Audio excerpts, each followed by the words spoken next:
جو کہتے ہیں نا کہ ایک unequal distribution of circulation of wealth ہوتی ہے، بیکاز آف کورس جس کے پاس پیسہ ہے وہ مزید پیسہ کماتا رہے گا، اور جو لون لے رہا ہے وہ مزید اس کے پاس سے پیسے جا رہے ہوں گے. تو ہماری پوری اکانومی لوگوں کی مجبوریاں، لوگوں کے اوپر خواہشات کے نہیں جی تمہارا گھر چھوٹا ہے بڑا گھر لے لو، استطاعت سے زیادہ وہ کر لو، ایک کام کرو قرضہ لے لو، قرضہ لے رہے ہو. اب قرضہ لے رہے ہو تو بغیر کسی انٹرسٹ کے، بغیر کسی مفاد کے وہ تھوڑی دے رہا آپ کو. اللہ سبحانہ تعالیٰ نے ایسے ہی کسی کے اوپر جنگ کا اعلان نہیں کیا.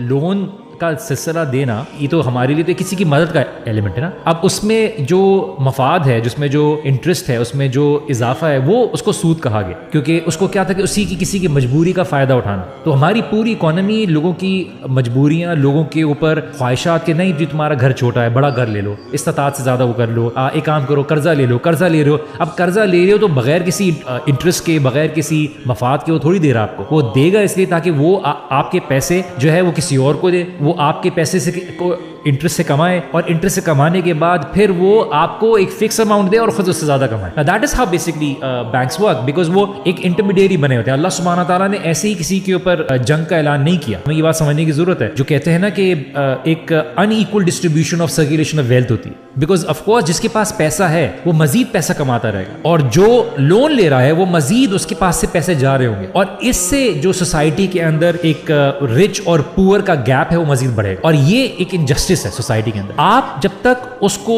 روٹ کاز سے چینج نہیں کریں گے، آپ آلٹرنیٹو پروڈیوس نہیں کریں گے، جتنی آپ کی سنسیئرٹی ہو. اور میں اس رائے میں غلط ہو سکتا ہوں، یہ اپنی پاور اتنی پکڑ لیتے ہیں، اپنا جڑ اتنا پکڑ لیتے ہیں کہ آپ چاہے کتنے سنسیئر ہوں، آپ سپریم کورٹ تک چلے جائیں، they will pressurise the supreme court to delay this for another decade. یہ آپ کو خوش رکھتے ہیں کہ ٹھیک ہے آپ کا معاملہ ہو گیا، آپ کو کر دیا، بٹ ایونچولی ان کو باہر سے آتی ہے کہ یہ نہیں، آپ اگر کریں گے تو پھر آپ کے خلاف ہماری جنگ ہے. Muslims need to be able to make them self strong economically, اپنے پیروں پہ کھڑا ہونا ہے. آپ IMF کے ہاتھوں لگے رہو گے، مجبوری کی بیسس پہ کر رہے ہو، فنا وہ کر رہے ہو. کچھ لوگوں نے یہ تک بولا جس طرح سے سور کا گوشت حلال ہو جاتا ہے مجبوری کے وقت، تو آپ کی اکانومی کو ڈوبنے کے لیے سود بھی حلال ہو جاتا ہے. سود کی کنڈیشن اس لیے ڈفرنٹ ہے بیکاز سود خالی آپ سے ریلیٹڈ نہیں ہے. آپ کی اپنی مجبوری میں دوسرے کا گوشت کھانا آپ کے لیے حلال نہیں ہو جائے گا، دوسرے کا حق مارنا نہیں ہو جائے گا. And that is the very reason why it cannot be، جیسے شیخ تقی الدین عثمانی صاحب نے کہا، یہ ضرورت کی بیسس پہ یہ علت نہیں بن سکتی کہ سود کو آپ لیگلائز کر دیں. So we need to understand کہ یہ خالی ایک پیسے کا پیسہ معاملہ نہیں ہے، اور حرام اور اللہ تعالیٰ کے اور اللہ کے رسول صلی اللہ علیہ وسلم کے ساتھ اگر آپ جنگ کا اعلان کرو گے تو اللہ تعالیٰ کی مدد آپ کے اوپر اور برکت کیسے آئے گی؟